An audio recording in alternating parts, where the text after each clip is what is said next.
So today we're going to be replacing a CV axle on a Mk4 GTI. The tools you'll need for this job are going to be a 17mm socket, set of triple squares. These come in handy if you're working on Volkswagens or any foreign car often. You're going to need a 30mm 12-point socket for the axle nut. You're also going to need a 16mm socket for the sway bar and link. You're also going to need some extensions, a ratchet. The impact always comes in handy. The jack, obviously. And always use a jack stand. Never want to work without one. First thing you're going to want to do is take the wheel off. I've already loosened all of these by hand.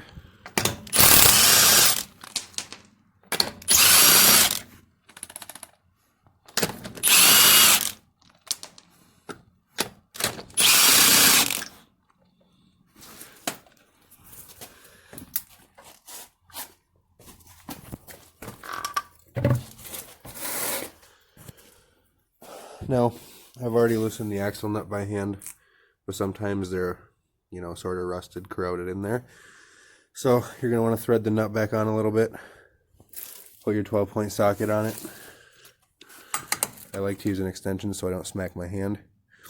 And just pound on it till the axle pops out of the hub. Then what you're going to want to do, you're going to want to unbolt the sway bar and link from the control arm.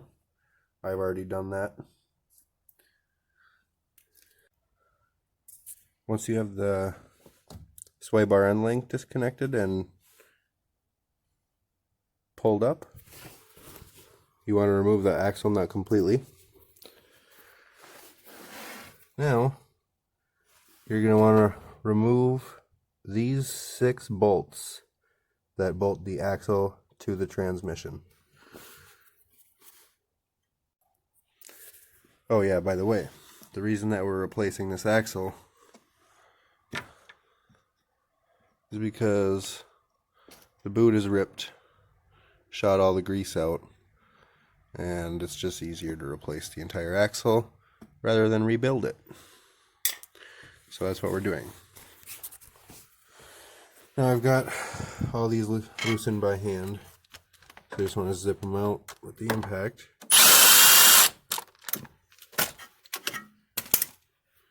Once you got them all out, then you should be able to remove the axle, and I will show you how. Now once you've got all the bolts removed, you're going to want to pop it off. Sometimes it's pretty seized on there, so you're just going to want to take a hammer and pop it off.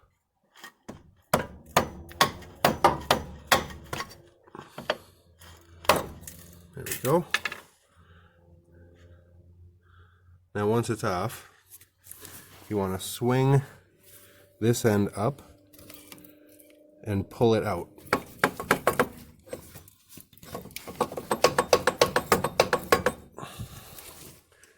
You can kind of push on this little nub here to get it out.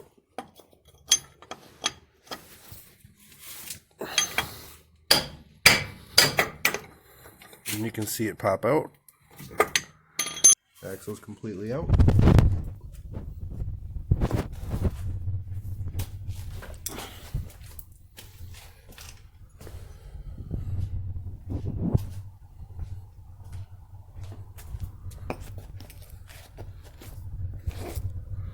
Oh yeah, all the grease is gone. Yum.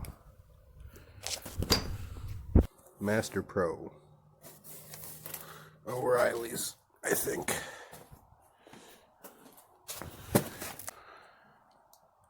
Very nice.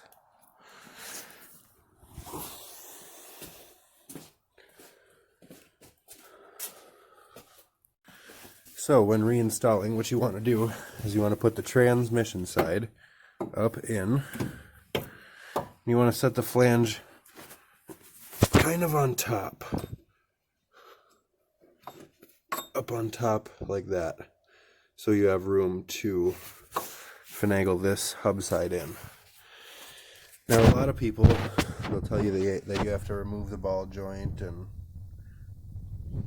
or the strut mount, but, or not the strut mount, but the knuckle pinch bolt and slide the knuckle off of the strut, but you don't. All you have to do is unbolt the sway bar end link and lift it up out of the way.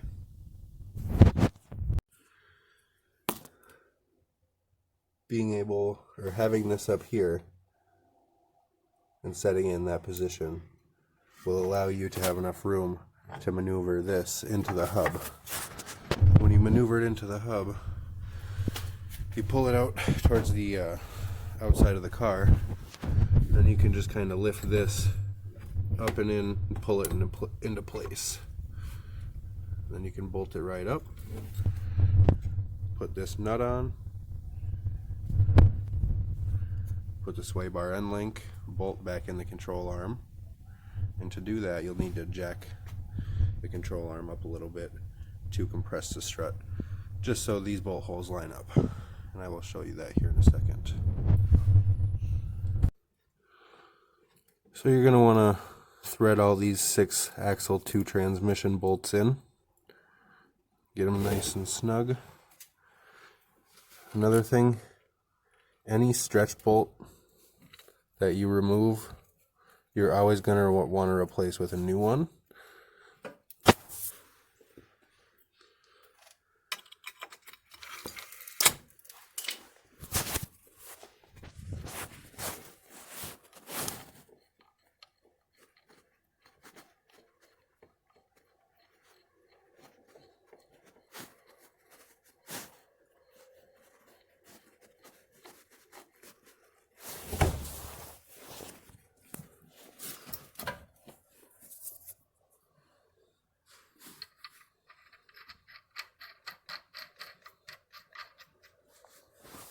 So once you have those bolts tight, and that's bolt tight, you want to bolt up the sway bar end link.